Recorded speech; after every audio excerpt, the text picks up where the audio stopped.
Ó, com ela dá certo. Por quê, né, gente? Então, como deve ser um professor? Ele tem que ter experiência clara da sua salvação. Jesus vai voltar agora, vai tocar a trombeta, você vai subir agora. Não, peraí, tem umas coisinhas que eu preciso arrumar. Jesus não pode voltar agora. Mas é agora, nesse momento, eu tenho que arrumar umas coisinhas.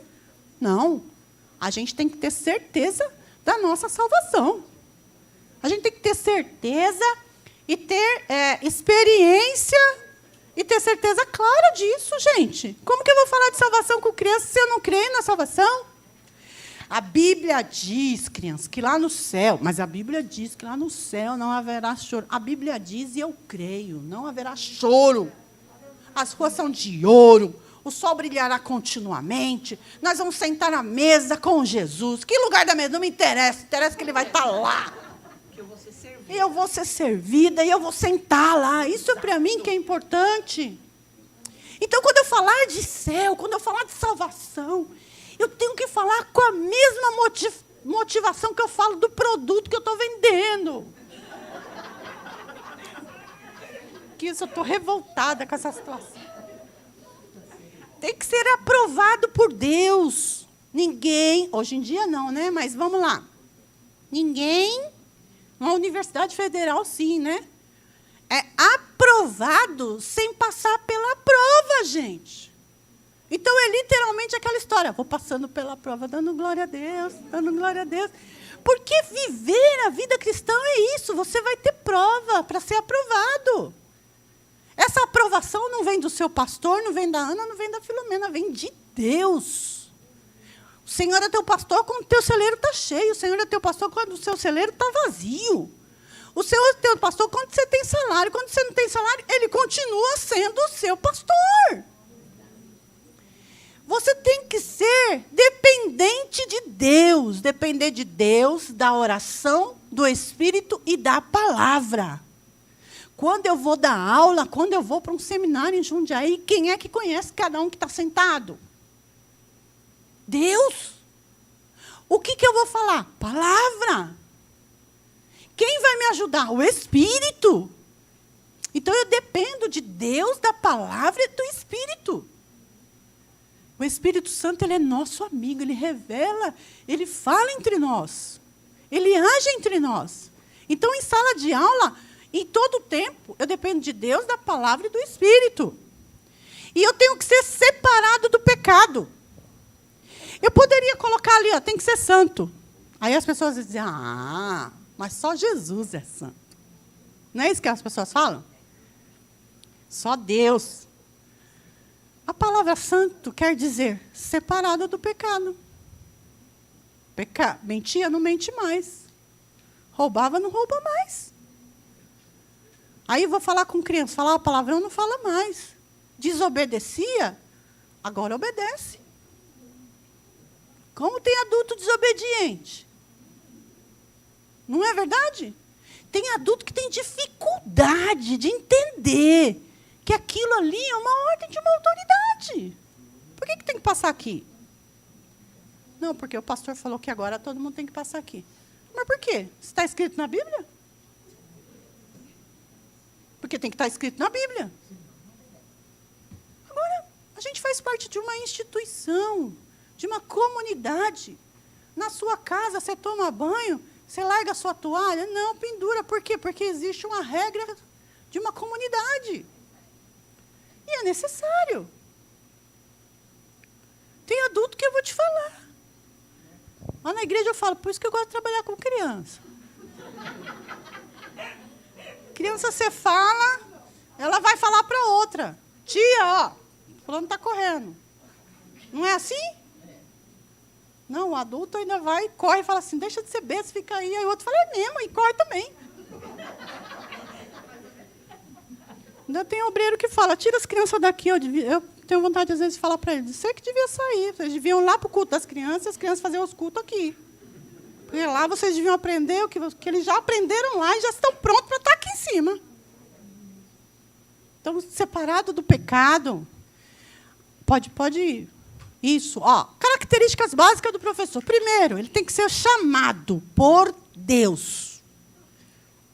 Não é aquele chamado de o pastor viu o casal. O João e a Maria têm 15 filhos. Nossa, o João e a Maria dariam uns professores de escola bíblica ser igual. O José e a Josefina não têm filho. Não, esses não vão dar aula, não têm filho, não têm experiência. Nada a ver uma coisa com a outra. O João e a Maria podem ser péssimos professores, apesar dos 15 filhos. E o Josefina e o José, que não tem filho nenhum, pode ser excelentes professores de escola bíblica. Por quê? Porque foi chamado por Deus. Não foi eu que te chamei, não foi o pastor que te chamou, foi Deus que te chamou. E você tem convicção desse chamado e pronto. Alguém me diz assim, Ana, você ainda está na Mini-Brac? Eu digo, como assim ainda, gente? Eu não quero chegar em outro lugar. Eu sou Mini-Brac. Quando eu morrer, que eu for para o céu, o Pedrão fala assim, graças a Deus que você chegou. As crianças estão ali. Porque esse é o meu chamado, gente. Eu tenho chamado para isso e eu não vou mudar, eu não quero ser mais nada, não quero. Porque Deus me chamou para fazer isso e eu tenho que fazer isso com excelência. Esse é o meu talento que Ele deu e eu vou fazer com excelência. Eu tenho que amar e compreender as crianças. O que é amar a criança? Tia, minha mãe comprou um tênis que me faz correr forte. É mesmo? É, então corre para a tia ver. Olha, é mesmo, faz você correr forte. Tia, a minha mãe comprou um tênis que faz eu correr. Quem faz você correr, menino? Tênis faz correr nada? Jesus que faz você correr. Não, amar e compreender as crianças é saber que é uma fase da idade dela. Ela vai gostar disso, ela vai querer mostrar para você. Ela vai querer chamar a sua atenção. Ela vai se apaixonar por você. Depois pela Bíblia que você lê e depois pelo Deus que você serve. Ter visão. O que é ter essa visão? Tem gente que está no ministério infantil querendo outras coisas. Não ensinar as crianças. Estou aqui para o pastor me ver. Ele vai me ver, vai me consagrar evangelista. Depois ele me consagra pastor e eu estou feito na vida. Não. Você tem que ter visão. Eu vou preparar esse menino, porque esse menino será homem de Deus. Minha nora fala para minha neta assim, Annalise, você vai dar trabalho para o inferno. E eu digo, aleluia, em nome de Jesus. Porque é isso que a gente vê. A gente vê a Annalise, o Bernardo e o Anthony lá pregando nas multidões, falando de Jesus, levando crianças, É isso que a gente vê. Você já pensou? Alguém que tenha dado aula para o Billy Graham, para o missionário Manuel de Melo, se fosse uma pessoa sem visão? Não é? De repente, você tem na sua sala de aula um Billy Graham, um Hernandes Dias Lopes, um missionário Manuel de Melo, um Marcos Balestrin. Não é? De repente, você tem lá uma criança que você não tem noção, mas é visão.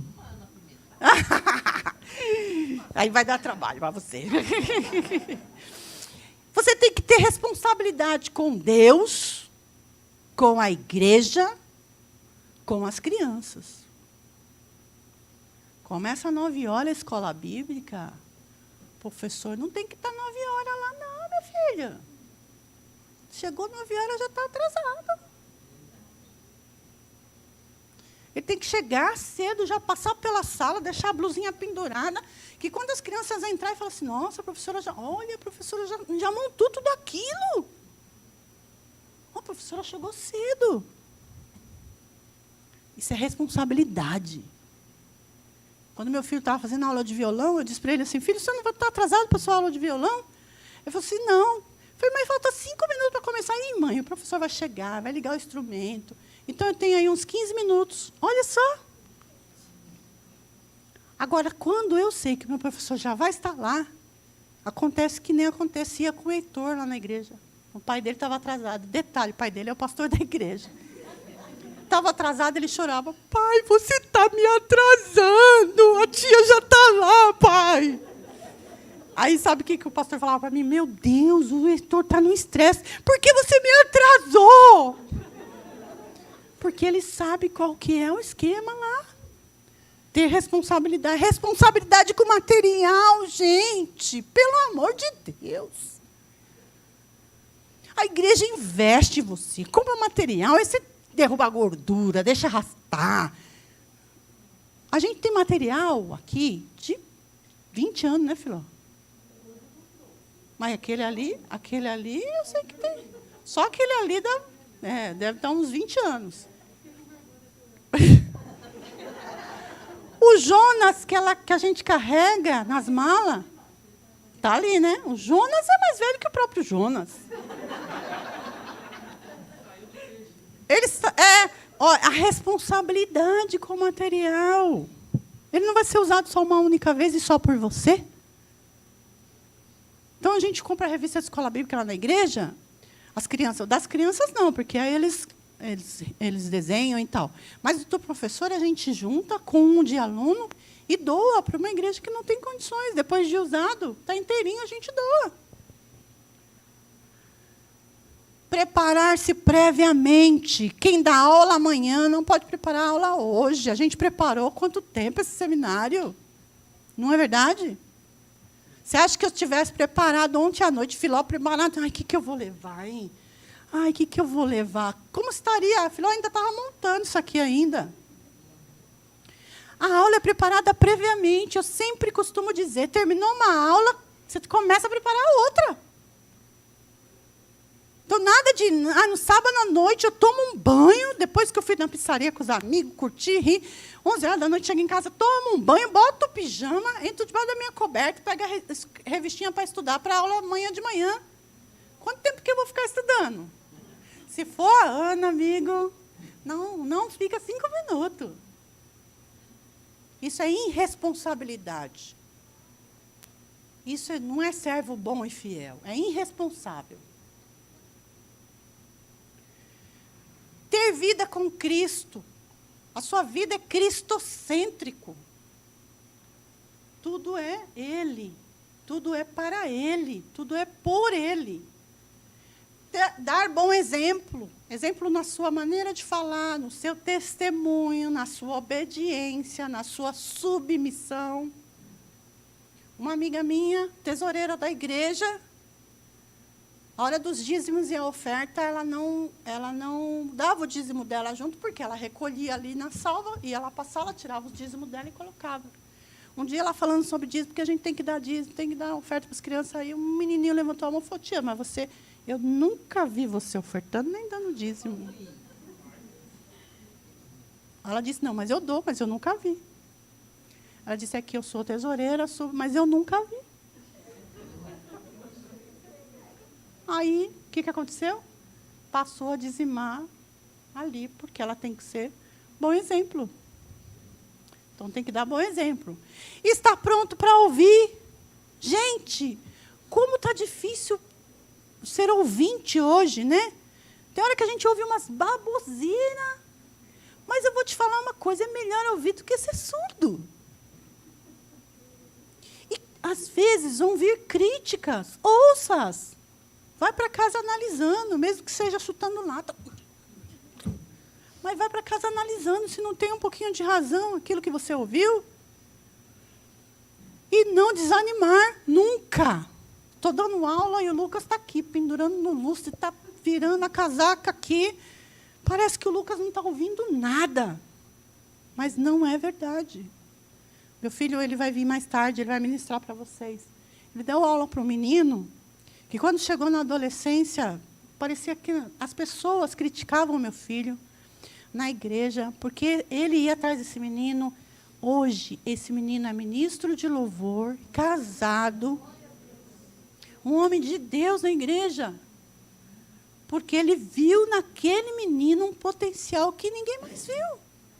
Mas ele era aquele que, enquanto ele estava ministrando, estava pendurando no luz, estava chutando coleguinha, estava nem aí para ele, mas ele estava ali, atento. Criança não é assim? Está brincando, está brincando. Daqui a pouco ela interrompe e fala aquilo que você estava falando. Então, não desanime. Nunca. porque foi Deus que te chamou, que te colocou aqui. Pode mudar, por favor? Cuidados específicos com o professor. Orar por si mesmo, a gente já falou sobre isso. Orar pela lição ou pela ministração e pelos alunos. Eu tenho minha sala de aula, o Lucas senta aqui, o Mateus senta aqui, Senhor, toma minha vida, o Mateus, o Lucas, o Tiago, os 12 discípulos, todas as mulheres da Bíblia, e vai orando. Ora pela sua lição, Senhor, essa é a ministração que o Senhor vai dar, mas qual que é a realidade daquela situação? O que o Senhor quer que eu aplique? Ore, tá bom? Pode mudar?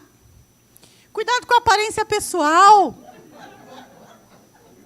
Já pensou esse camarada ir dar aula para uma sala de junior? Ele não vai conseguir dar aula. Sabe por quê? Porque o junior vai rir 15, 20 dias desse assunto. Sabe o que vai acontecer? 20 dias depois ele vem de cabelinho cortado, comportadinho, e um menino vai virar para o outro. E aquele dia que o professor vem, vai rir todo mundo de novo. Cuidado com a aparência pessoal. Tudo deve ser chamado a atenção para a palavra, para o visual que você está preparando. Sem muito adereço, sem muita coisa. Você tem oportunidade de ministrar com crianças? Você pode isso, aquilo vai de tênis.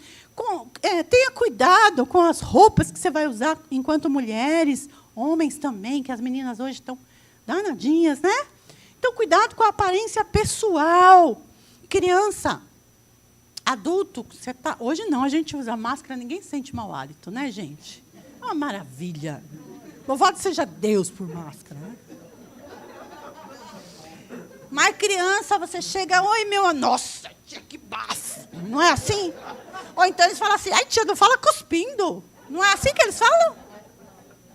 Então, criança tem isso. Então, tome cuidado com tudo isso. Criança está observando você. Você tem que chamar a atenção para você, tá bom? Para a palavra, ou melhor. Pode mudar? Usar a expressão corporal. Você viu que eu sei fazer isso muito bem, né? Então, caras e bocas é comigo. Se me tirarem os braços, eu não sei ministrar. Né? Então, use a expressão corporal, a voz, mas cuidado com o vocabulário. Né? Aí Jesus, né? Pegou a... Tá, né? E aí Pedro, né? Pegou... Pá! Adolescente dando aula. Aí, tipo assim, né? Aí, tipo assim... Não sei nem se fala isso mais, né? Mas, enfim... Aí Pedro falou, dá um like. Não, gente, cuidado. A gente tem que ter cuidado com o vocabulário. E nós não fumamos, porque nós é crente, nós não fuma, entendeu? Crente não fuma. Aí nós não vai, nós cata. Que coisa horrorosa, né? Isso já... Fale o português correto, né? Fale direitinho com as crianças. Né? Tenha cuidado com o vocabulário, cuidado com os apelidos. Ô, mijão, não sei o quê, não sei o quê. Não, o nome dele. Chama a criança pelo nome. É muito importante, às vezes, nem em casa ele é tratado pelo nome. Certo? Cuidado com isso. Pode mudar? Use a Bíblia sempre. Uma das coisas que a gente precisa ter esse cuidado hoje, principalmente. Não sou contra a Bíblia digital, até tenho. E, às vezes, eu estou no trabalho, é muito distante meu trabalho para a igreja, mas... Eu vou para a igreja, aí abre a sua Bíblia, eu pego meu celular, vou abrir meus... Mas, enquanto eu estou dando aula, eu me preocupo de ter uma Bíblia lá, física. Que as crianças na nossa igreja nós compramos Bíblia físicas para as crianças. Então, na hora da leitura da palavra, eles pegam a Bíblia física. Até os pequenininhos querem Bíblia. Até minha neta, que não sabe ler, ela quer a Bíblia e quer que abre. E a gente tem que procurar o versículo e abrir para ela. Porque é importante, tá bom? Pode mudar. E acabou. A gente pode... Eu já terminei meu horário, tudo bem? Tudo bem? Alguma pergunta dentro desse assunto? Dou-lhe uma. Dou-lhe duas. Que maravilha, vocês aprenderam tudo direitinho. Pronto, já terminei minha parte. 10 minutinhos para o banheiro. Tá? Beber água e ir ao banheiro.